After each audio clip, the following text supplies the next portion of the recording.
प्रिय आत्मन,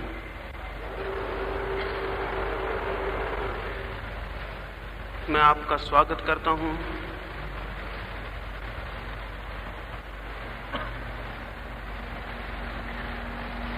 इससे बड़े आनंद की और कोई बात नहीं हो सकती कि कुछ लोग परमात्मा में उत्सुक हों, कुछ लोग जीवन के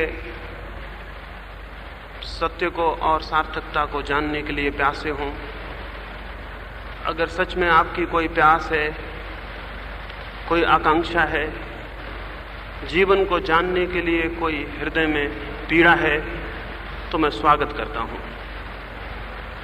ये भी हो सकता है कि बहुत लोग मात्र सुनने को आए हों, ये भी हो सकता है कि थोड़ा समय हो और उसे व्यतीत करने को आए हों, तो भी मैं उनका स्वागत करता हूं।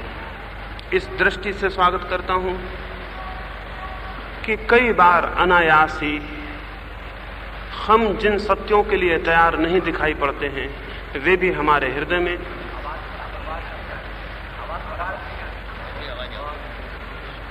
ने कहा, कई बार बिल्कुल अनायास ही कोई सत्य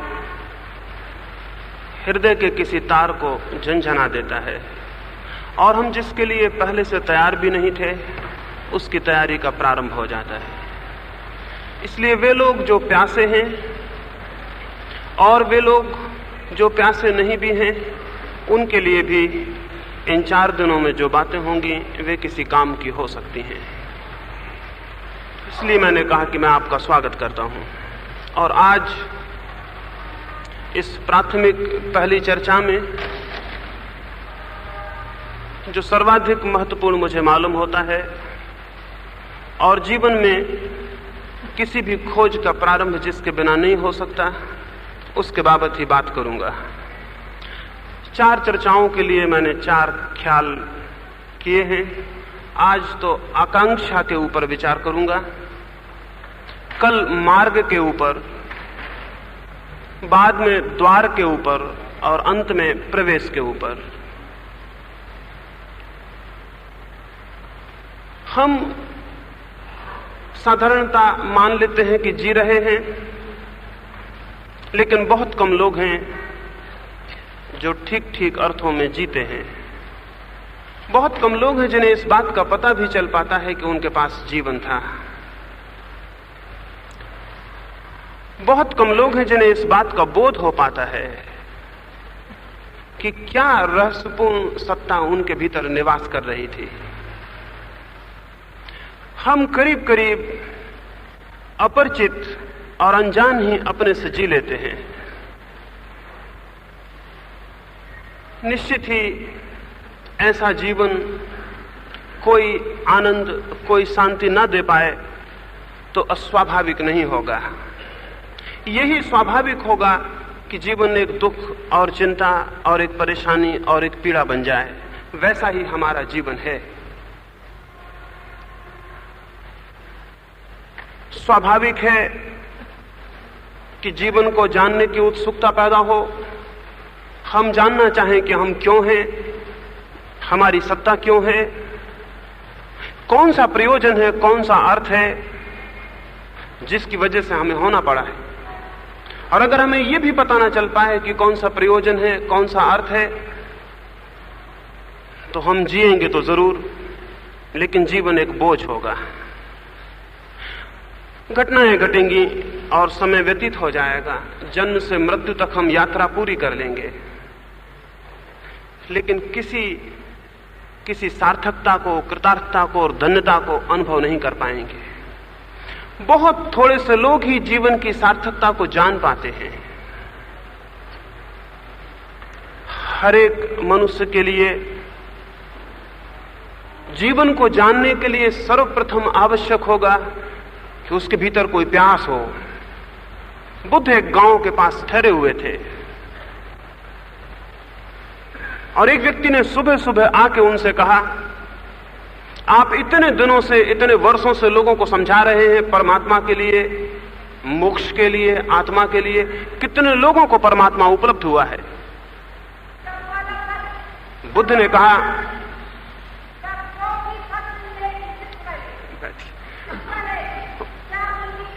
बुद्ध ने कहा, बैठिए बैठिए बैठिए,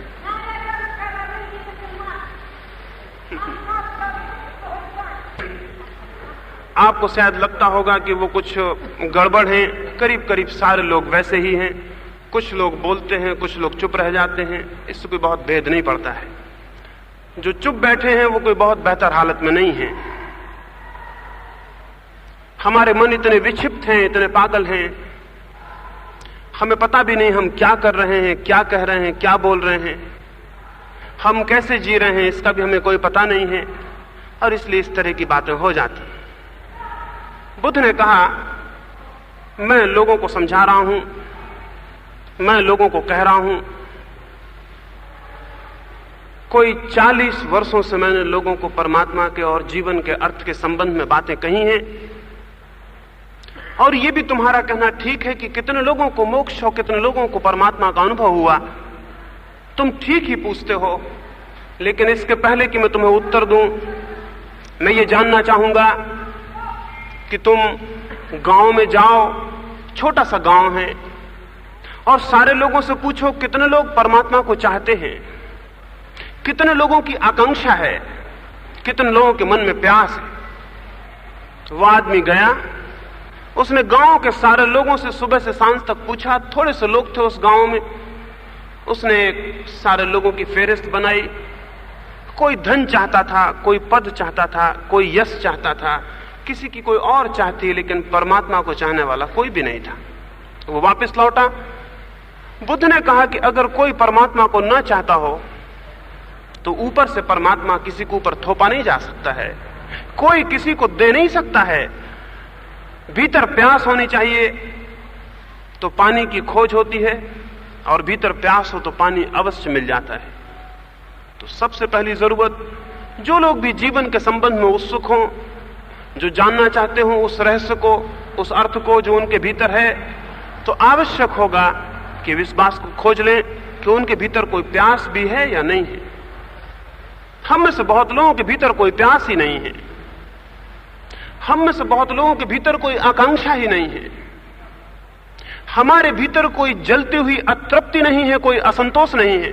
हम करीब करीब संतुष्ट लोग हैं।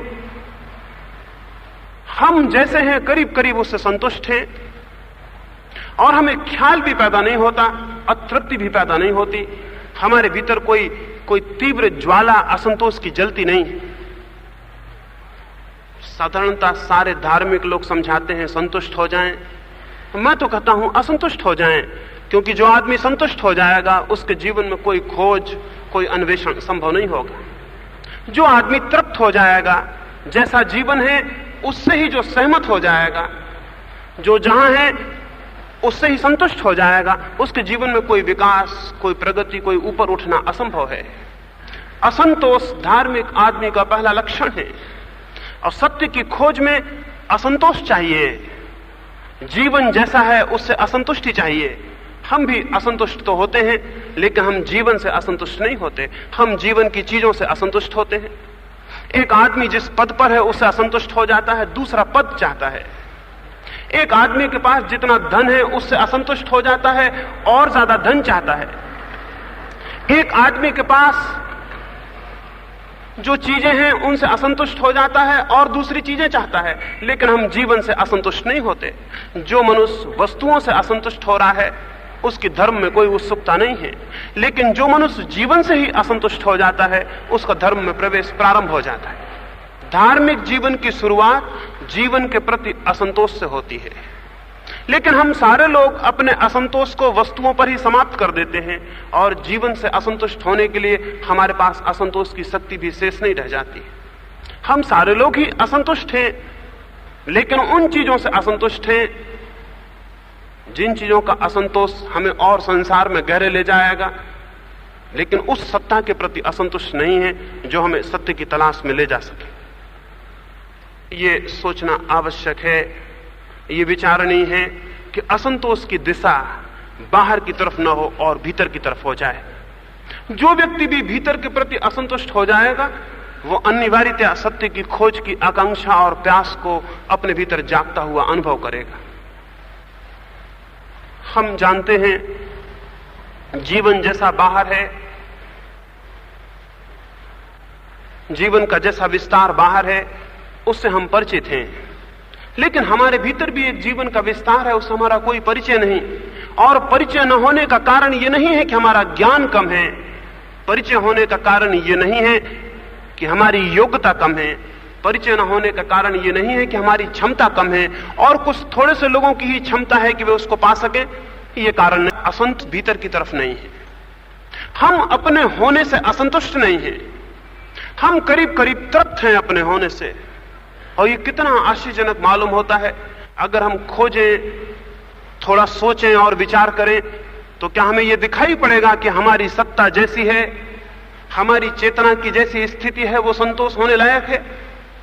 क्या हम संतुष्ट होना पसंद करेंगे? लेकिन हम कभी इस तरफ कोई ध्यान नहीं देते, हमारा कोई ख्याल, हमारा कोई विचार इस तरफ नहीं जाता। और ये स्मरण रखिए, जिस तरफ हमारा ध्यान नहीं जाता उस तरफ के द्वार बंद रह जाते हैं। ध्यान जहां जाता है वहीं के द्वार खुलने शुरू होते हैं, और जहां ध्यान नहीं जाता वहां के द्वार बंद हो जाते हैं। आपने स्मरण किया हो, कभी ख्याल किया हो, अभी आप मेरी बातें सुन रहे हैं, रास्ते पर गाड़ियां निकल रही हैं, उनकी आवाजें हो रही हैं। हो सकता है आप मेरी बातें सुनने में इतने तल्लीन हो कि आपको रास्ते पर निकलती हुई गाड़ियों का कोई पता ना चले, लेकिन अगर मैं कहूं कि रास्ते पर गाड़ियां हैं और आवाजें हैं, आपका ध्यान उस तरफ जाएगा और आपको पता चलेगा कि रास्ते पर आवाजें हो रही हैं, रास्ते पर गाड़ियां चल रही हैं। अभी मैं बोल रहा हूं, आपका ध्यान मेरी तरफ लगा है, आपको पता भी नहीं होगा कि जिस कुर्सी पर आप बैठे हैं वो सख्त है और आपको गड़ रही है, लेकिन जब मैं कहूंगा कि आप कुर्सी पर बैठे हुए हैं, तत्क्षण आपका ध्यान कुर्सी की तरफ जाएगा, आपको अपने चारों तरफ कुर्सी घेरे हुए मालूम पड़ेगी। आपका ध्यान जिस तरफ जाएगा उस तरफ ही केवल आपको बोध उपलब्ध होते हैं। एक युवा खेल रहा हो मैदान में, उसके पैर में चोट लग गई हो, जब तक खेल पूरा ना हो जाए तब तक उसे पता भी नहीं चलता कि पैर में चोट लगी हुई है। खेल पूरे होने पर उसे ज्ञात होता है कि मेरे पैर में चोट है और खून बह रहा है। इतनी देर तक चोट थी, खून बह रहा था, लेकिन उसे पता नहीं था। क्यों? ध्यान की धारा उस तरफ नहीं थी। ध्यान जिस तरफ जाएगा उस तरफ ही केवल बोध होने शुरू होते हैं। काशी में एक नरेश थे, 1920 में उनका एक ऑपरेशन हुआ। उन्होंने कहा कि मैं ऑपरेशन के वक्त किसी तरह का क्लोरोफॉर्म, किसी तरह का बेहोशी की कोई दवा लेना पसंद नहीं करूंगा। तो कहा गया फिर कैसे होगा ऑपरेशन? तो उन्होंने कहा कि मैं गीता पढ़ता रहूंगा, जब मैं गीता पढ़ता हूं मुझे सारी दुनिया भूल जाती है, उस वक्त मेरा ऑपरेशन कर लिया जाए। डॉक्टर बहुत दिक्कत में पड़े, खतरा भी हो सकता है, वो गीता पढ़ते हो और बीच में ध्यान टूट जाए। तो डॉक्टरों ने छोटा मोटा ऑपरेशन करके पहले देखा, लेकिन पाया कि उनका हाथ भी काट दिया जाए तो भी वे गीता पढ़ते वक्त उन्हें उसका कोई बोध नहीं होता। फिर उनका पूरा ऑपरेशन हुआ। उस ऑपरेशन की सारी दुनिया में चर्चा हुई। बड़ा ऑपरेशन था, पेट का ऑपरेशन था, लेकिन वो गीता पढ़ते रहे और ऑपरेशन हुआ। उमर हुआ, खलीफा उमर हुआ, एक बहुत अद्भुत व्यक्ति हुआ। वो युद्ध के मैदान में था, उसको एक तीर मार दिया गया, उसको तीर चुभ गया। तीर इतने गहरे घुसा हुआ था, उसे निकालना इतना कठिन काम था, इतनी पीड़ा और दर्द की स्थिति थी कि उसे निकालना मुश्किल था। चिकित्सकों ने कहा हम क्या करें? लोगों ने कहा जब उमर सुबह नमाज को बैठे तब खींच के निकाल लेना, उसे कोई पता नहीं चलेगा। खलीफा उमर सुबह नमाज पढ़ने बैठा और उसका तीर खींच के निकाल लिया गया, उसे कोई पता नहीं चला। उसका ध्यान कहीं और था। वस्तुतः जहां हमारा ध्यान होता है उसी सत्ता का हमें केवल बोध होता है और किसी सत्ता का हमें बोध नहीं होता। हमारा ध्यान भीतर की तरफ नहीं है, हमारा ध्यान बाहर की तरफ है। इसलिए बाहर की दुनिया तो हमें ज्ञात होती है, भीतर की दुनिया हमें ज्ञात नहीं होती। हमारा ध्यान शरीर की तरफ है, इसलिए शरीर का हमें पता चलता है और आत्मा का हमें कोई पता नहीं चलता। फिर लोग हैं जो पूछते हैं आत्मा है, उनसे केवल इतना ही कहना होगा आत्मा तो जरूर है, लेकिन उसकी तरफ ध्यान नहीं है। इसको स्मरण रखिए, जिस तरफ आपका ध्यान होता है उसी सत्ता का केवल बोध होता है और कोई बोध आपको उपलब्ध नहीं हो सकते। हमारा ध्यान भीतर की तरफ नहीं है, हमारा सारा ध्यान बाहर की तरफ बटा हुआ है। एक चीज हमारे ध्यान से हटती है तो दूसरी आ जाती है, दूसरी हटती है तो तीसरी आ जाती है। कोई विराम नहीं मिल पाता जहां कि हम भीतर की तरफ ध्यान को ले जा सके। और इसलिए बाहर का असंतोष हमारे ध्यान को भीतर नहीं आने देता है। जीवन के प्रति असंतुष्ट होना आवश्यक है तो ध्यान की धारा भीतर की तरफ आनी शुरू हो जाती है। कैसे यह होगा, क्या रास्ता होगा, उसकी हम इन 4 दिनों में चर्चा करेंगे। कैसे ध्यान भीतर चला जाए और हम सत्ता को अनुभव कर सकें। और जो सत्ता है वही सत्य है, और जो स्वयं को जान लेता है वो परमात्मा को भी जान लेता है। क्योंकि मूलतः मैं अपने केंद्र में, अपनी जड़ों में, अपने सत्ता के आंतरिक हिस्से में जो कुछ हूं वही सारा जगत भी है। सारी बात, सारी चेष्टा, सारी साधना और सारे धर्म एक ही बात से संबंधित हैं कि ध्यान की धारा, वो जो कॉन्शसनेस है हमारी, उसकी जो धारा है वो बाहर की तरफ न बह के भीतर की तरफ कैसे बह जाए। इसका कोई ये अर्थ नहीं है कि हम बाहर की तरफ अंधे हो जाएं। इसका कोई ये अर्थ नहीं है कि हम बाहर की तरफ से ध्यान को इस भांति भीतर खींच लें कि बाहर की दुनिया में हम मुर्दे हो जाएं। इसका यह अर्थ नहीं है। इसका केवल इतना ही अर्थ है कि यदि बाहर के जीवन से हम थोड़े से विराम खोज लें, थोड़े से क्षणों को भी विराम खोज लें और अपनी चेतना की धारा को भीतर ले जाने में समर्थ हो जाएं, तो एक अद्भुत जीवन स्रोत हमें उपलब्ध होगा और हम उस सत्य को जान सकेंगे जो हमारे भीतर शरीर को धारण किए है, जो हमारे भीतर अनेक जन्मों को धारण करता है, जो हमारे भीतर यात्रा करता है, जो हमारे भीतर जब हम बच्चे थे तब था, जब हम युवा हुए तब था, जब हम बूढ़े होंगे तब होंगे। और अगर हम उसे जान लें तो हमें ज्ञात होगा जब हमारा जन्म नहीं था तब भी था, और जब हमारी मृत्यु हो जाएगी तब भी होगा। उसे जाने बिना जीवन की खोज में कोई सार्थकता कभी उपलब्ध न हुई है और न हो सकती। ध्यान भीतर कैसे ले जाया जा सके, इतना आज मैं कहना चाहूंगा कि ध्यान को भीतर ले जाने की बात तभी पैदा होती है जब हमें यह ख्याल आ जाए कि हम जैसे हैं वो संतुष्ट होने योग्य स्थिति नहीं है। क्राइस्ट के पास निकोडेमस नाम के एक युवक ने एक रात को जाके कहा था, मैं परमात्मा को जानना चाहता हूं। क्राइस्ट ने उसे नीचे से ऊपर तक देखा और कहा, परमात्मा को जानने के पहले तुझे दूसरा जन्म ग्रहण करना होगा, तुझे तो फिर से जन्म लेना होगा। निकोडेमस से आज समझा नहीं कि फिर से जन्म लेने का क्या मतलब होगा। क्या मरने के बाद फिर मैं परमात्मा को जान सकूंगा? क्राइस्ट ने कहा, नहीं, वैसा अर्थ नहीं है। तू जैसा अभी है ठीक वैसा ही होकर परमात्मा को नहीं जाना जा सकता है। तुझे एक नया आदमी हो जाना पड़ेगा, और नए आदमी हो जाने का ही अर्थ है, नए आदमी होने का केवल एक ही अर्थ है कि मेरे ध्यान की धारा, मेरे बोध का जो प्रवाह है, मेरी चेतना का जो अनुभव है, मेरी स्मृति और मेरा ज्ञान जिस तरफ बह रहा है उस तरफ न बहकर उसकी तरफ बहने लगे जहां मेरी आत्मा है, जहां मेरी सत्ता है, तो मैं एक नया आदमी हो जाऊंगा। और उसके लिए प्यास जरूरी है। प्यास कोई भी नहीं दे सकता। पानी तो कोई भी दे सकता है, लेकिन प्यास कोई भी नहीं दे सकता। पानी तो कोई भी दे सकता है, लेकिन प्यास कोई भी नहीं दे सकता। और प्यास न हो तो पानी व्यर्थ हो जाता है। आपके सामने सागर भरा हो, लेकिन प्यास ना हो तो पानी व्यर्थ है। जमीन पर बुद्ध हुए हैं, महावीर हुए हैं, क्राइस्ट हुए हैं, कृष्ण हुए हैं, राम हुए, मोहम्मद हुए, हजारों लोगों के करीब से वे निकले, लेकिन जिनके पास प्यास थी वे उनके भीतर के पानी को पहचान सके, और जिनके भीतर प्यास नहीं थी वे अपरिचित रह गए। पानी हमेशा मौजूद है, लेकिन प्यास सबके भीतर मौजूद नहीं है। और प्यास कोई दूसरा मनुष्य पैदा नहीं कर सकता। प्यास आपको खुद ही पैदा करनी होगी। कैसे प्यास पैदा होगी?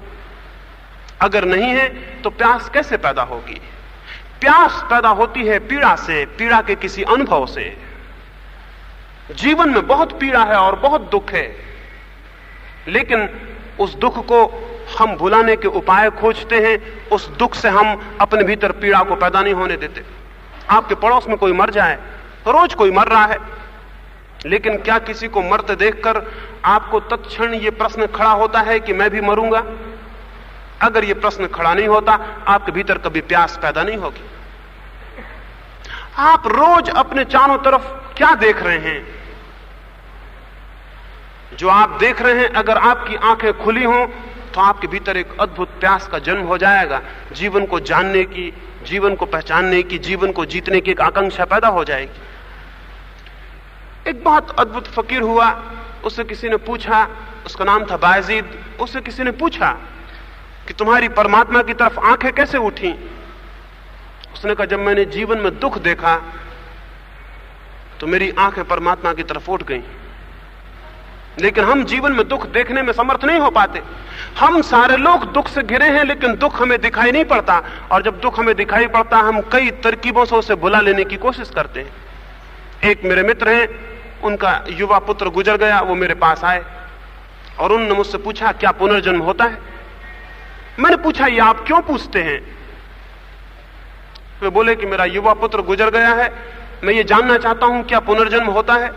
मैंने कहा कि उसकी मृत्यु से जो दुख हुआ है उसे भुलाने का उपाय खोज रहे हैं। अगर मैं कह दूं कि पुनर्जन्म होता है, आपका पुत्र मरा नहीं, उसकी आत्मा जिंदा है, तो आप तृप्त होकर वापस लौट जाएंगे। वो जो पुत्र की मृत्यु से जो आघात आपके ऊपर पहुंचा है, उसे आप झुठला लेने की, भुला देने की कोशिश में लगे हुए। वे एक साधु के पास गए और उन साधु ने उनसे कह दिया, चिंता की कोई भी बात नहीं, मैं जानता हूं तुम्हारे पुत्र का जन्म तो स्वर्ग में हो गया है। वे बहुत तृप्त वापस लौट आए। मैंने उनसे कहा कि मृत्यु एक मौका थी कि उसमें आप जाग सकते थे और प्यास पैदा हो सकती थी, उस मौके को आपने खो दिया। हम रोज मौका खो रहे हैं। जीवन में वे ही समस्याएं हैं, अगर हम उन्हें गौर से देखें तो एक जागरण, एक प्यास, एक असंतोष पैदा हो सकता है। और अगर हम उन्हें झुठलाने की कोशिश करें, बुलाने की कोशिश करें, एक्सप्लेनेशंस खोजने की कोशिश करें और जिंदगी के हर मसले पर कुछ विचार करके शांत हो जाएं, तो जीवन हमारे भीतर उतने दंश को पैदा नहीं कर पाएगा जो कि हमें जगा दे और हमारी नींद को तोड़ दे। नींद को तोड़ने के लिए जरूरी है कि जीवन के दुख का भार बहुत तीव्र हो जाए। आपने देखा होगा, अगर सपना आप देखते हो, सुखद सपना देखते हो, तो सपना टूटना आसान नहीं होता। लेकिन अगर आप दुखद सपना देखते हो, कोई नाइटमेयर देखते हो, किसी पहाड़ से गिर गए हो, कोई पत्थर आपके ऊपर गिर गया हो, तो सपना ज्यादा देर नहीं चल पाता, वो टूट जाता है। सपना केवल दुख में टूटता है, और जीवन में भी जो सोए हुए हैं वे भी केवल दुख में ही जागते हैं। दुख एक वरदान है अगर उसे कोई देख पाए, अन्यथा दुख एक अभिशाप है अगर कोई उसे भुलाने की कोशिश करे। और जीवन में दुख बहुत है, चारों तरफ सारा जीवन दुख से भरा हुआ है, लेकिन हम अपने छोटे छोटे सुखों में दुख को भुलाने का उपाय कर लेते हैं और अपनी आंखें बंद कर लेते हैं। तब प्यास नहीं पैदा हो पाती। फिर जो ईश्वर की और आत्मा की हम बातें करते हैं, वे सब बातें व्यर्थ होती हैं। वे हमारे भीतर कोई गहरी आकांक्षा पैदा नहीं करती। वो सब हमारी बातचीत होती है, हमारा संस्कार होता है, हमारी शिक्षा होती है, हमारी संस्कृति होती है। हम उन बातों को सीख गए हैं, उन बातों को दोहराते हैं, लेकिन उन बातों से हमारे भीतर कोई ऐसी आकांक्षा पैदा नहीं होती कि जीवन में क्रांति हो जाए। क्रांति के लिए जरूरी है, अगर हम इस भवन में बैठे हुए हैं, अगर मुझे ज्ञात हो जाए कि भवन में आग लग गई है, आपको पता चल जाए कि भवन में आग लगी है, तो आप बाहर हो जाएंगे। उस वक्त आप किसी से भी नहीं पूछेंगे कि बाहर जाने का रास्ता कौन सा है। आप ये भी नहीं पूछेंगे कि बाहर कैसे जाऊं। आप ये भी नहीं पूछेंगे इतनी भीड़ है मैं कैसे निकलूंगा। आप कुछ भी नहीं पूछेंगे, आप सिर्फ बाहर होने के प्रयास में लग जाएंगे। अगर आपको बोध हो जाए कि भवन में आग लगी हुई है, अगर आपको दिखाई पड़ जाए कि संसार में आग लगी हुई है और जीवन दुख से घिरा है, तो आपके भीतर बाहर निकलने की और संसार के ऊपर उठने की आकांक्षा पैदा हो जाएगी। आपके भीतर एक क्रांति संभव हो जाएगी। ये दुख कहीं से लाना नहीं है, वो चारों तरफ मौजूद है। मृत्यु कहीं से लानी नहीं है, उसकी कोई कल्पना नहीं करनी, वो निरंतर मौजूद है और प्रतिक्षण घट रही है। सच तो यह है कि हम खुद भी प्रतिक्षण मरते जा रहे हैं।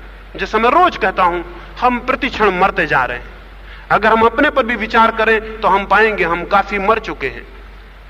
हर आदमी जन्म के बाद मर रहा है और धीरे धीरे मरता जा रहा है। जितने दिन आपके निकल गए हैं उतने ही आप मर चुके हैं। थोड़े बहुत दिन और होंगे और आपकी ये मरण की क्रिया पूरी हो जाएगी और आप समाप्त हो जाएंगे। एक महाराष्ट्र में एक साधु था, एकनाथ। उसके पास एक व्यक्ति बहुत दिनों तक आया और उस व्यक्ति ने अनेक दफा एकनाथ से बहुत से प्रश्न पूछे। एक बार उसने एक अजीब बात एकनाथ से पूछी। सुबह ही था और एकनाथ अपने मंदिर में बैठे हुए थे। उस युवक ने आके पूछा कि मैं आपको जानता हूं, बहुत दिन से जानता हूं, और आपको जान के मुझे कई तरह के विचार मन में उठते हैं, कई प्रश्न उठते हैं। एक प्रश्न मैं हमेशा छिपा लेता हूं, पूछता नहीं हूं, वो मैं आज पूछना चाहता हूं। एकनाथ ने कहा, क्या है, पूछो।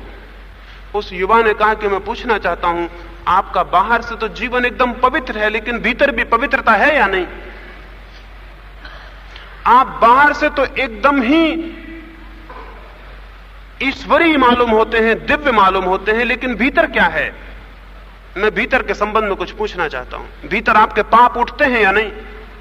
भीतर आपके बुराइयां पैदा होती हैं या नहीं? भीतर आपके विकार उठते हैं या नहीं? एकनाथ ने कहा कि मैं अभी बताता हूं। एक और जरूरी बात तो मैं बता दूं, कहीं मुझे भूल ना जाए। कल अचानक मैंने तुम्हारा हाथ देखा तो मुझे दिखाई पड़ा कि तुम्हारी मृत्यु करीब आ गई है, 7 दिन बाद तुम मर जाओ। तो ये मैं तुम्हें बता दूं और फिर तुम्हारे प्रश्न का उत्तर दूं कि कहीं मुझे भूल ना जाए, इसलिए मैं जल्दी बता दूं। एकनाथ ने कहा, अब पूछो कि तुम क्या पूछते हो। वो युवक बैठा था, खड़ा हो गया। उसने कहा कि मौका मिला तो मैं कल आऊंगा। उसके हाथ पर कपने लगे। एकनाथ ने पूछा, इतनी जल्दी क्या है? 7 दिन है, बहुत है, इतनी घबराहट क्या है? और मरना तो सभी को पड़ता है। लेकिन वो युवक अब एकनाथ की बातें नहीं सुन रहा था। उसने पीठ फेर ली और वो मंदिर के नीचे उतरने लगा। अभी जब आया था तो पैरों में एक बल था, एक शक्ति थी, एक सामर्थ्य था। अब जब लौट रहा था तो दीवाल का सहारा लिए हुए था। जिसकी मौत 7 दिन बाद हो वो बूढ़ा हो ही गया। उसके पैर कपने लगे सीढ़ियों पर।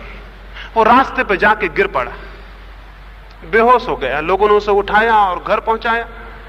उसके परिजन, उसके मित्र इकट्ठे हो गए। सब तरफ खबर फैल गई कि वो आदमी मरने के करीब है, 7 दिन बाद उसकी मृत्यु आ जाएगी। 7वें दिन संध्या को जब सूरज डूबने को था तो सारे घर के लोग रो रहे थे, पड़ोसी इकट्ठे थे और वो युवा बिस्तर पर लेटा हुआ था। एकनाथ उसके घर गए। वे जब अंदर पहुंचे तो वहां तो मौत का पूरा वातावरण था। सारे लोग उनको देख के रोने लगे। एकनाथ ने कहा, रो मत, मुझे जरा अंदर ले चलो। वो भीतर गए और उस व्यक्ति को उन्होंने हिला के पूछा कि मेरे मित्र, एक बात पूछने आया हूं, 7 दिन कोई पाप तुम्हारे भीतर उठा? कोई बुराई, कोई विकार? उस आदमी ने बहुत मुश्किल से आंखें खोली और उसने कहा कि आप भी एक मरते हुए आदमी से मजाक करते। तो एकनाथ ने कहा, तुमने भी मरते हुए आदमी से मजाक किया था। एकनाथ ने कहा, तुम्हारी मौत अभी नहीं आई है, तुम्हारे प्रश्न का उत्तर दिया है। जिसे मौत दिखाई पड़ने लगे उसके भीतर पाप उठने अपने आप विलीन हो जाते हैं, विकार शून्य हो जाते हैं। और जिसे मौत दिखाई पड़ने लगे उसके भीतर एक क्रांति हो जाती है, उसके संसार के प्रति पीठ हो जाती है और परमात्मा की तरफ उसका मुंह हो जाता है। एकनाथ ने कहा, तुम्हारी मौत अभी आई नहीं, तुम्हारे प्रश्न का उत्तर दिया है, तुम उठाओ, घबराओ मत। और एकनाथ ने कहा, 7 दिन बाद मौत हो या 7 वर्ष बाद या 70 वर्ष बाद, क्या फर्क पड़ता है? मौत का होना ही पर्याप्त है। दिनों की गिनती से कोई फर्क नहीं पड़ता है कि कोई फर्क पड़ता है। 7 दिन बाद मौत हो या 70 दिन बाद, क्या फर्क पड़ता है? मौत का होना ही अर्थपूर्ण है, दिनों की गिनती कोई अर्थ नहीं रखती।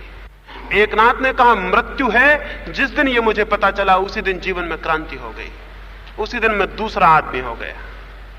हम सारे लोगों को ये पता नहीं है कि मौत है। हालांकि हम देखते हैं कि मौत घटित होती है, लेकिन हमें पता नहीं है कि मौत है। अगर हमें पता हो कि मौत है तो हमारे भीतर जीवन को जानने की प्यास पैदा हो जाएगी। जो इस जीवन को ही जीवन समझ रहे हैं उनके भीतर जीवन को जानने की प्यास कैसे पैदा हो सकती है? और जो इस जीवन को ही जीवन मान रहे हैं वे वास्तविक जीवन को पाने के लिए असंतुष्ट कैसे हो सकते हैं? ये जीवन नहीं है, ये मृत्यु की ही लंबी क्रिया है। जब तक ये स्पष्ट बोध हमारे भीतर न बैठ जाए तब तक परमात्मा की दिशा में हमारे कदम उठ नहीं सकते, तब तक उन कदमों का उठना असंभव ही है। और सच में ही अगर हम विचार करें तो इसे जीवन कैसे कह सकते हैं?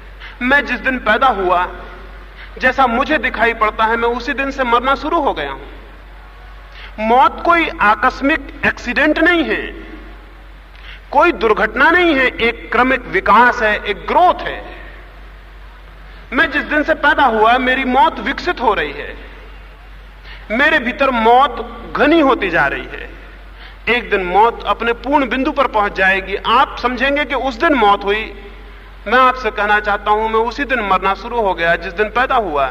जन्म का दिन और मृत्यु का दिन अलग अलग नहीं है, जन्म का दिन ही मृत्यु का दिन है। हम क्रमशः मरते जाते हैं लेकिन इसका हमें बोध नहीं है, और हम सोचते हैं मौत कभी आएगी इसलिए निश्चिंत होते हैं। मौत प्रतिक्षण है और जो कभी आने के ख्याल में है वो गलती में है। और कभी ये विचार भी हम नहीं करते कि अगर हम जीवित होते तो मृत्यु आ कैसे सकती थी। ये कभी आपने ख्याल किया कि अगर आप जीवित होते तो मौत आ कैसे सकती थी। जीवन और मृत्यु तो विरोधी बातें हैं। एक फकीर था, उससे जाके किसी ने पूछा कि मैं समझने आया हूं कि मौत क्या है। उस फकीर ने कहा मौत पूछनी है तो मुर्दों से पूछो, मैं एक जीवित आदमी हूं, मैं मृत्यु को जानता ही नहीं, बताऊंगा कैसे। उस फकीर ने कहा अगर मौत के संबंध में पूछना है तो मुर्दों से जाके पूछो, वो जानते होंगे। मैं एक जीवित आदमी हूं, मैं कैसे बताऊं कि मौत क्या है। मैं तो कभी मरा ही नहीं और ना मैं कभी मर सकता हूं। जीवन जीवन है। एक और मुझे स्मरण आता है, एक आश्रम में एक साधु मर गया था।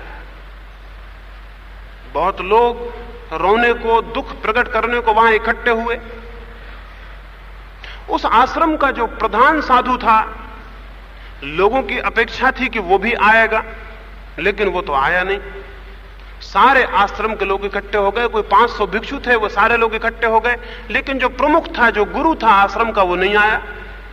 जब लाश बिल्कुल बंधने की तैयारी हो गई और लोगों ने अर्थी तैयार कर ली, तब भागा हुआ वो बूढ़ा आदमी आया और उसने कहा कि मैंने एक बड़ी आश्चर्यजनक खबर सुनी है कि वो साधु मर गया। उसने कहा मैंने एक बड़ी आश्चर्यजनक खबर सुनी है कि वो फला फला साधु मर गया। लोगों ने कहा इसमें आश्चर्य की क्या बात है। उसने कहा मैं भी जरा देखना चाहूंगा कि वो मरा हुआ साधु कहां है। वो अंदर गया, वहां उसके साधु के मित्र सब रोते थे, उसकी लाश पड़ी थी। उसने जाके, उस बूढ़े आदमी ने जाके पूछा इज दिस मैन डेड और अलाइव। तो लाश पड़ी थी और उस बुढ़े ने जाके पूछा ये आदमी जिंदा है या मरा हुआ। तो लोगों ने कहा ये भी कोई पूछने की बात है, अर्थी बंध रही है, सांसें समाप्त हो गई हैं और लाश आपको दिखाई नहीं पड़ती। उसने कहा कि मैं बड़ी मुश्किल में पड़ गया हूं। मुझे तो यह दिखाई पड़ता है कि जो जिंदा था वो अब भी जिंदा है, जो मुर्दा था वो अब भी मुर्दा है। दोनों का संबंध टूट गया है। इस आदमी के भीतर जो जिंदा था वो अभी भी जिंदा है और जो मुर्दा था वो अभी भी मुर्दा है। दोनों का संबंध टूट गया है। इसलिए जब तुम कहते हो कि वो साधु मर गया तो मुझे हैरानी होती, क्योंकि जो जीवित था वो मर कैसे सकता है। जीवन और मृत्यु तो विरोधी बातें हैं। जैसे अगर मैं आपसे पूछूं कि सफेद रंग क्या काला रंग भी हो सकता है,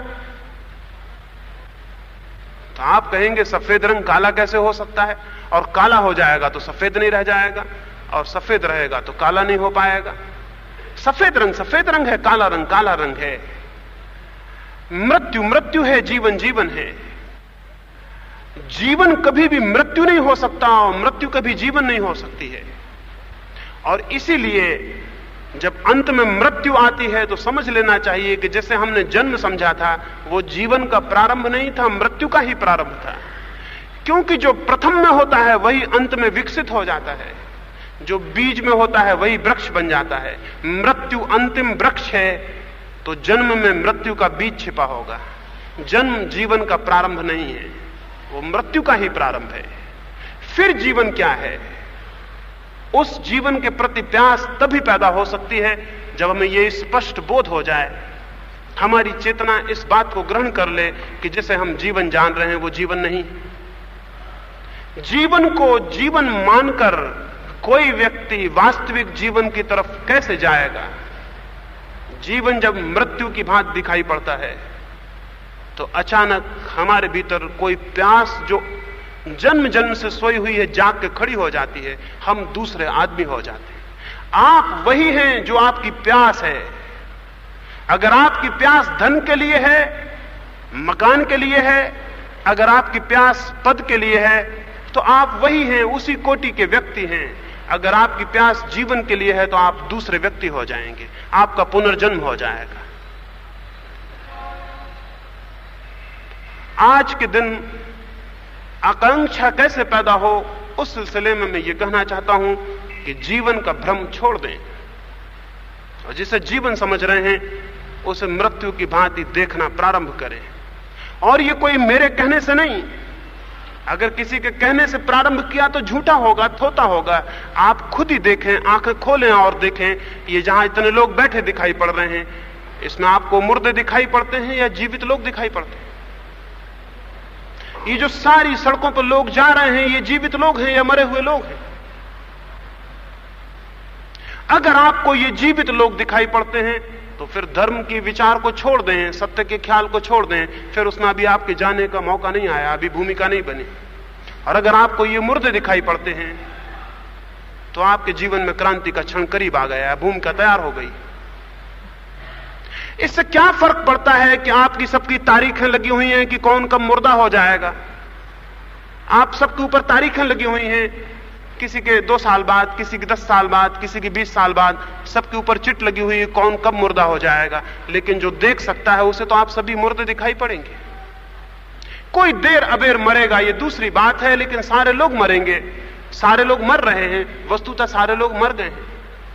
आपने सुना होगा बुद्ध को उनके पिता ने बहुत संभाल संभाल के रखा, क्योंकि बचपन में ज्योतिषियों ने एक बात कह दी। बुद्ध के जन्म पर ज्योतिषी बुलाए गए और उन्होंने कह दिया कि इस व्यक्ति को 2 ही संभावनाएं हैं इसके जीवन में, या तो ये चक्रवर्ती राजा हो जाएगा और या फिर भिखारी सन्यासी हो जाएगा। सिद्धार्थ के गौतम के पिता ने कहा कि कैसे मैं इसे चक्रवर्ती होने से बचाऊं? तो ज्योतिषियों ने कहा इसे इस भांति रखें कि इसे जीवन दिखाई ना पड़े। अगर इसे जीवन दिखाई पड़ गया तो फिर ये सन्यासी हो जाएगा। असल में जिसको भी जीवन दिखाई पड़ जाएगा वो सन्यासी हो जाएगा, जिसको जीवन नहीं दिखाई पड़ेगा वही सन्यासी नहीं हो सकता है। तो उसके पिता ने उसे छिपाने की कोशिश की। अब जीवन से कैसे छिपाया जाएगा? आखिर जीवन तो चारों तरफ है, उससे कैसे छिपा सकते हैं? तो उसने ज्योतिषियों से पूछा कि जीवन से मैं कैसे छिपाऊंगा? तो ज्योतिषियों ने कहा एक ही काम करो, अगर मृत्यु से छिपा लो तो जीवन से छिपा लिया, इसे मृत्यु का पता ना चले। तो बड़ी व्यवस्था की गई। वो तो राजपुत्र थे, सारी सुविधा थी। उनकी बगिया में कोई फूल कुमला जाता था तो उसे हटा दिया जाता था रातों रात। कोई पत्ता सूख जाता था तो रात में उसे हटा दिया जाता था, कहीं सुबह सूखे हुए पत्ते को देख के मृत्यु का पता ना चल जाए, कुमलाया हुआ फूल कहीं मृत्यु का बोध ना दे दे। उनके महल के आसपास युवक और युवतियों के सिवा कोई भी नहीं आ सकता था, कोई बूढ़ा नहीं आ सकता था, क्योंकि बूढ़ा कहीं ये ख्याल ना दे दे कि मृत्यु होती है। बुद्ध को यूं छिपा के पाला गया। एक युवक महोत्सव उनके गांव में था और बुद्ध उसमें भाग लेने गए। रास्ते पर पहली दफा उन्होंने देखा एक बूढ़ा आदमी। बुद्ध ने अपने सारथी को पूछा कि इस आदमी को क्या हो गया है? उस सारथी ने कहा यह आदमी बूढ़ा हो गया, जवानी के बाद की अवस्था है। बुद्ध ने कहा अवस्थाएं भी होती हैं क्या? क्या मैं भी युवा होने के बाद इसी भांति बूढ़ा हो जाऊंगा? बड़ी अद्भुत बात है। बुद्ध ने सीधा यह पूछा क्या मैं भी बूढ़ा हो जाऊंगा? जब आप किसी बूढ़े को देखते हैं तो क्या पूछते हैं अपने से कि मैं भी बूढ़ा हो जाऊंगा? आप सोचते हैं यह आदमी बूढ़ा हो गया, लेकिन यह घटना आपसे संबंधित नहीं हो पाती। आपको यह नहीं दिख पाता कि इस आदमी के बूढ़े होने में मैं भी बूढ़ा हो गया हूं। जब एक फूल कुम्हला के गिरता है तो आप देखते हैं फूल कुम्हला के गिर गया, लेकिन यह फूल का कुम्हलाना आपसे संबंधित नहीं हो पाता। क्या आपको यह दिखाई पड़ता है कि फूल के कुम्हलाने में आप भी कुम्हला गए? अगर नहीं दिखाई पड़ता तो प्यास कैसे पैदा होगी? बुद्ध ने कहा तब तो मैं भी बूढ़ा हो गया, रथ वापस लौटा लो। युवक महोत्सव में जाके क्या करेंगे, मैं तो बूढ़ा हो गया। वो तो युवकों का महोत्सव है, वो तो यूथ फेस्टिवल है, मैं वहां जाके क्या करूंगा? रथ वापस लौटा लो, मैं तो बूढ़ा हो गया। साथी ने कहा, आप कैसे पागल हैं, वो आदमी बूढ़ा हुआ है, आप कहां बूढ़े हुए? और तभी एक मुर्दे की लाश निकली और बुद्ध ने पूछा, ये क्या हुआ? और साथी ने बताया, यह आदमी मर गया। बुद्ध ने पूछा, क्या मैं भी मर जाऊंगा?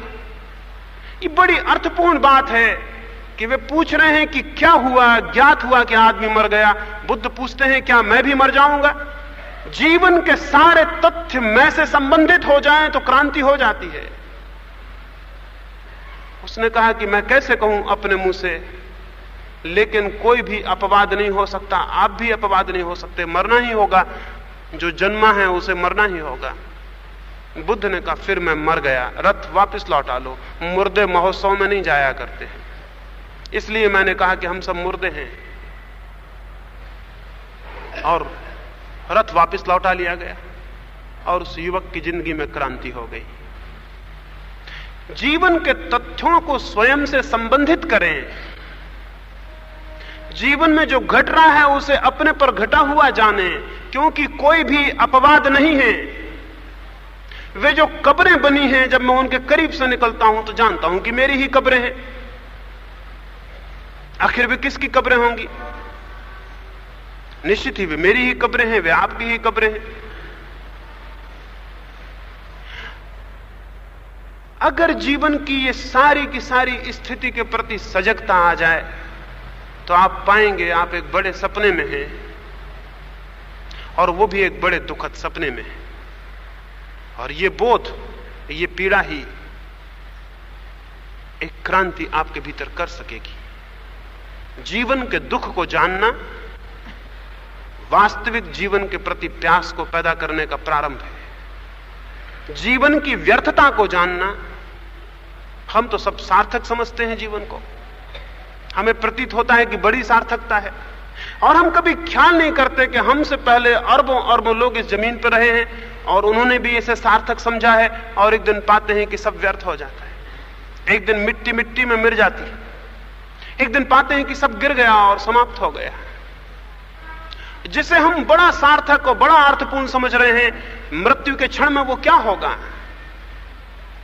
वो सब विलीन हो जाएगा और सब मिट्टी हो जाएगा। जीवन की सार्थकता के प्रति जो जागेगा वो पाएगा कि जीवन व्यर्थ है, बिल्कुल ही मीनिंगलेस है, उसमें कोई अर्थवत्ता नहीं है। और जो जीवन को गौर से देखेगा पाएगा वहां तो मृत्यु छिपी हुई है। हर जीवित आदमी के पीछे मृत्यु छिपी हुई है। और अगर ये बोध हो जाए, अगर ये दिखाई पड़ने लगे, जरा गौर से देखें, आप अपने पड़ोसी के बगल में जरा झांक के देखें कि क्या इस आदमी के भीतर मौत बैठी हुई है, तो आपको दिखाई पड़ेगी।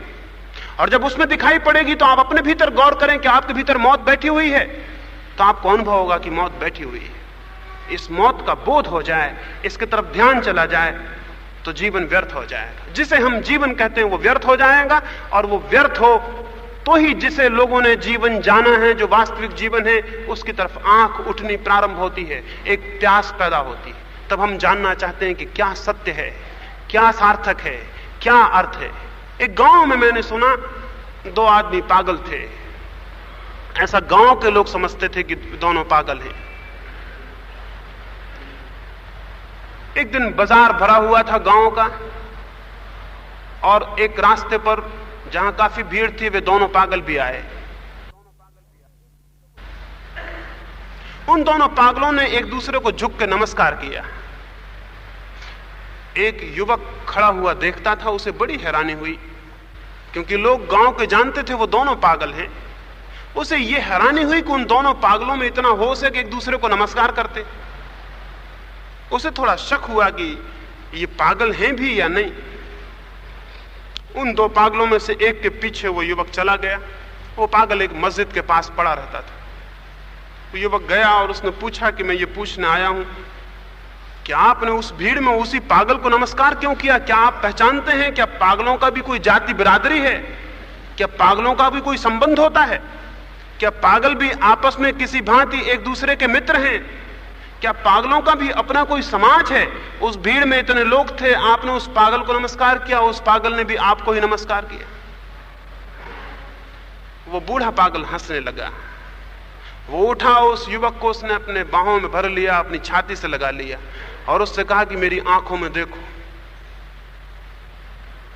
युवक तो पहले घबरा भी गया, इस उत्तर की कोई अपेक्षा नहीं थी कि वो उसे छाती में दबा लेगा और उससे कहेगा मेरी आंखों में देखो। उस युवक ने पहली दफा उसकी आंखों में देखा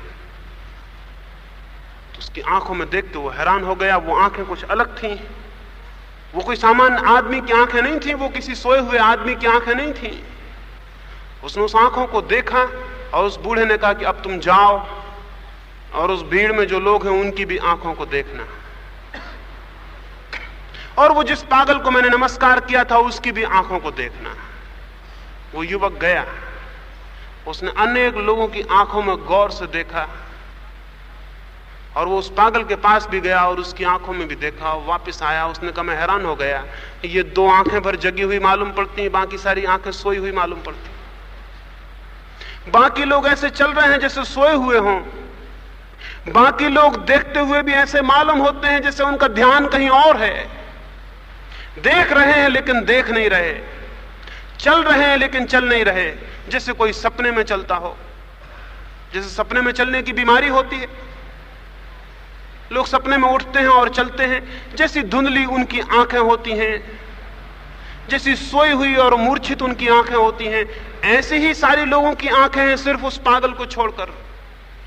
तो उस वृद्ध ने कहा मैंने उसे नमस्कार किया, कुछ सोच के नमस्कार किया।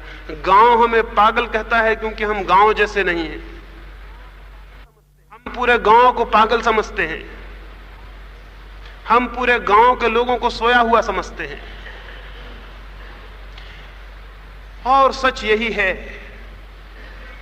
कि ये इतनी भीड़ है, ये इतने लोग हैं, ये करीब करीब सोए हुए और मरे हुए लोग हैं। इनकी आंखों में कोई जागा हुआपन नहीं है, इनके भीतर कोई बोध नहीं है, ये जीवन को देख नहीं रहे। अन्यथा इनकी ये गति नहीं हो सकती थी जो ये है। ये दुनिया इतनी बदतर नहीं हो सकती थी अगर इसमें जागे हुए लोग हों।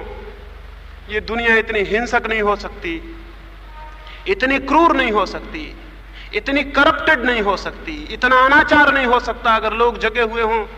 इस दुनिया में इतनी दुर्घटनाएं और पीड़ाएं नहीं हो सकती अगर लोग जगे हुए हों। इस दुनिया में इतना शोषण नहीं हो सकता अगर लोग जगे हुए हों। लेकिन सारे लोग सोए हुए हैं, और सोए हुए लोग जिस दुनिया को बनाएंगे वो तो ऐसी दुनिया होगी ही, इसमें कोई शक भी नहीं है। वो दुनिया बदतर से बदतर होती जाएगी अगर लोगों की संख्या और ज्यादा से ज्यादा सोती चली जाएगी। हम करीब करीब सोए हुए और मरे हुए लोग हैं, और उसकी वजह से सारी दुनिया में सड़ांध है, सारी दुनिया में मुर्दों का अधिकार है, सारी दुनिया में ऐसे लोग जिनका जीवन से कोई संबंध नहीं है, वे लोग सारी गंदगी, सारी परेशानी, सारा उपद्रव पैदा कर रहे हैं। धर्म चाहता है कि मनुष्य जाग जाए, और धर्म इसलिए एक तरह का पागलपन सिखाना चाहता है। जागा हुआ आदमी पागल मालूम होता है। क्राइस्ट पागल मालूम हुए इसलिए सूली लगा दी, सुकरात पागल मालूम हुआ इसलिए जहर दे दिया, इस मुल्क में भी लोगों को गांधी पागल मालूम हुए इसलिए गोली मार दी। जागा हुआ आदमी पागल मालूम होगा क्योंकि वो सामान्य लोगों से बिल्कुल भिन्न दुनिया से संबंधित हो जाता है।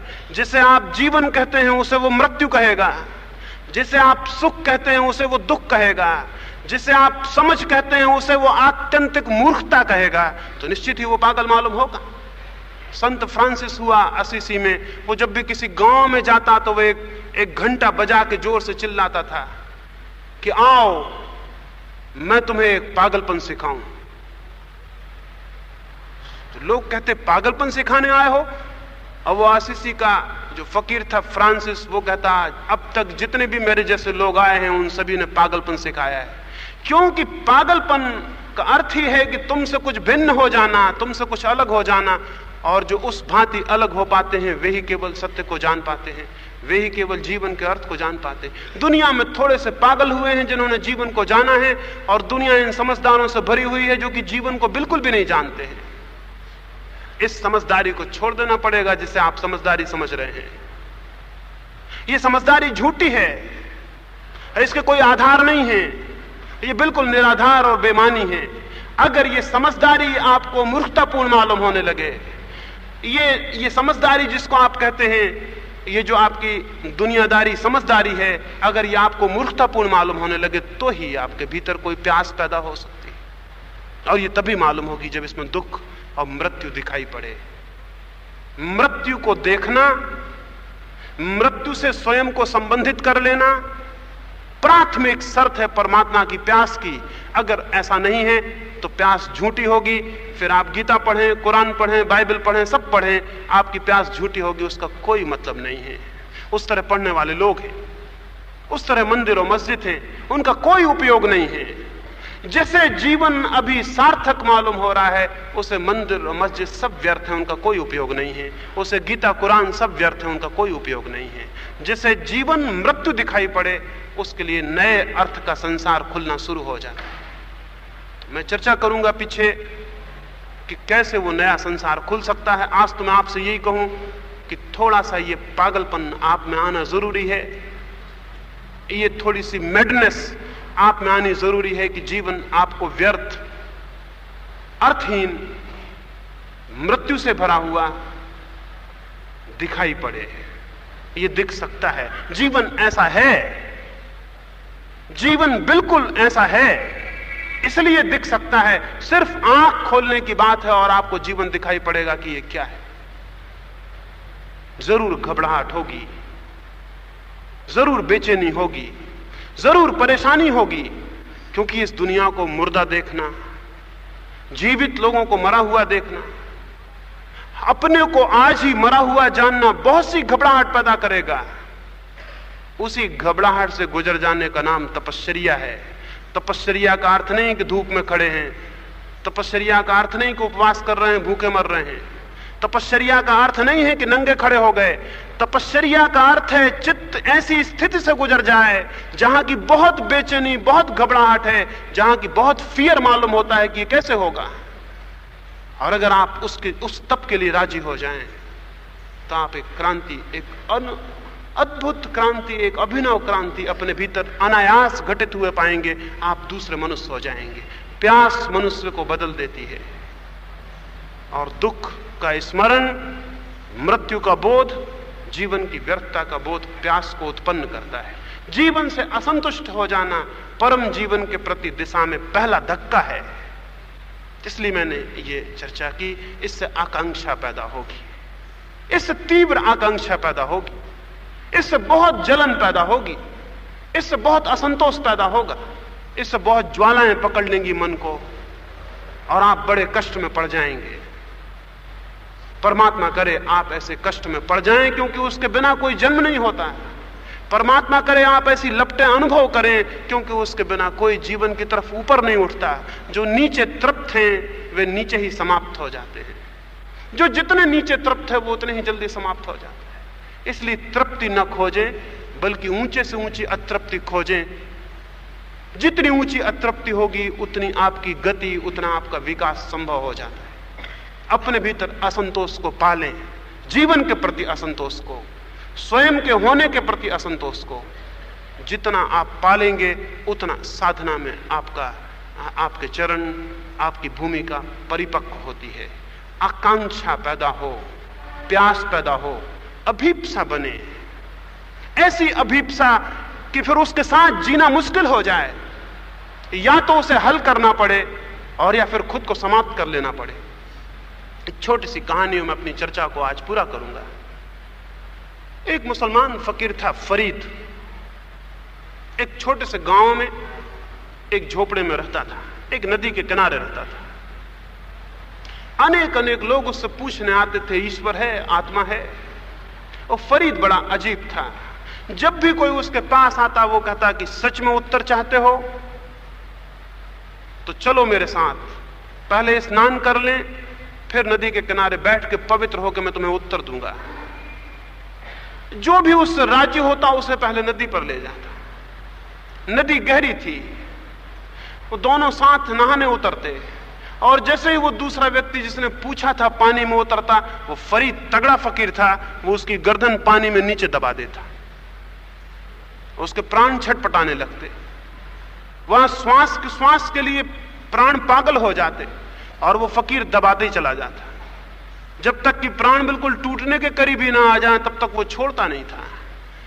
लेकिन कितना ही कमजोर आदमी क्यों ना हो, जब प्राणों पर बन आती है तो अपनी पूरी ताकत लगाता है, बाहर निकलने के लिए वो जो व्यक्ति पूछता पूरी ताकत लगाता।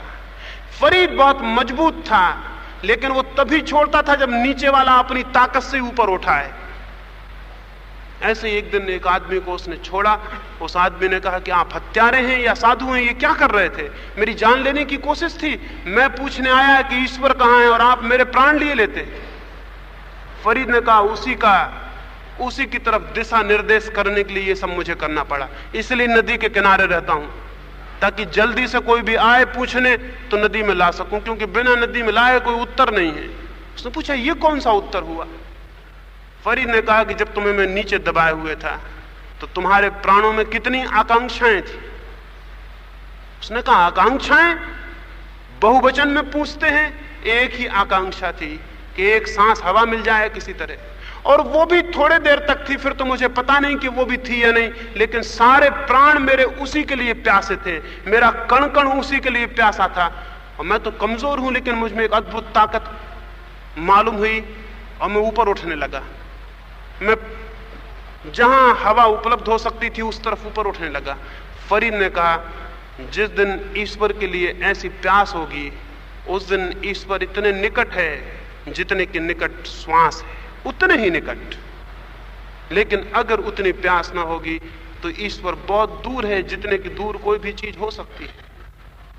प्यास प्रभु को निकट ले आती है, प्यास का न होना ही दूरी है। तो मैंने आपसे कहा अगर प्यास है तो परमात्मा करीब है, हाथ बढ़ाएं और परमात्मा निकट है। लेकिन अगर प्यास नहीं है तो खोजें, पहाड़ों पर, हिमालय में, तीर्थ स्थानों में, जमाने में खोजें, परमात्मा कहीं भी नहीं है। अगर प्यास नहीं है तो परमात्मा कहीं भी नहीं है, और अगर प्यास है तो इसी क्षण और यही है।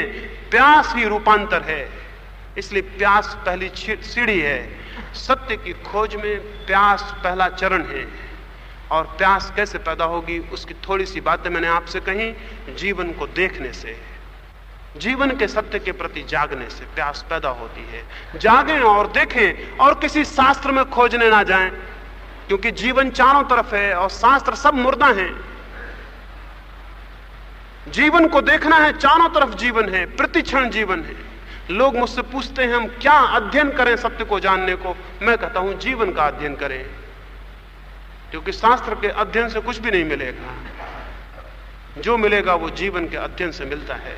जीवन को देखें, पहचानें, जागें, ध्यान को उस तरफ ले जाएं और तथ्यों के प्राणों में उतरने की कोशिश करें और हर तथ्य को अपने से जोड़ लें। आप पाएंगे कि आप क्रमशः दूसरे मनुष्य होते जा रहे हैं। प्यास जग रही है और आपके भीतर प्यास के साथ शक्ति जग रही है। प्यास जग रही है और उसके साथ साथ आप परमात्मा की तरफ ऊपर उठना प्रारंभ हो गए हैं। ये थोड़ी सी बातें ही आज मैंने आपसे कही। ये बातें थोड़ी हैं, प्यास से छोटा शब्द और क्या होगा, लेकिन प्यास से बड़ी और कोई बात नहीं है। अगर जीवन में सच में कोई आकांक्षा है तो प्यास की पीड़ा को पैदा करना होगा, उस कष्ट से, उस तप से गुजरना होगा। शेष कैसे हम आगे इस प्यास के होने के बाद आगे जा सकते हैं उसकी मैं चर्चा आगे करूंगा। मेरी बातों को प्रेम से और शांति से सुना है उसके लिए बहुत बहुत अनुग्रहित हूं और सबके भीतर बैठे परमात्मा को प्रणाम कर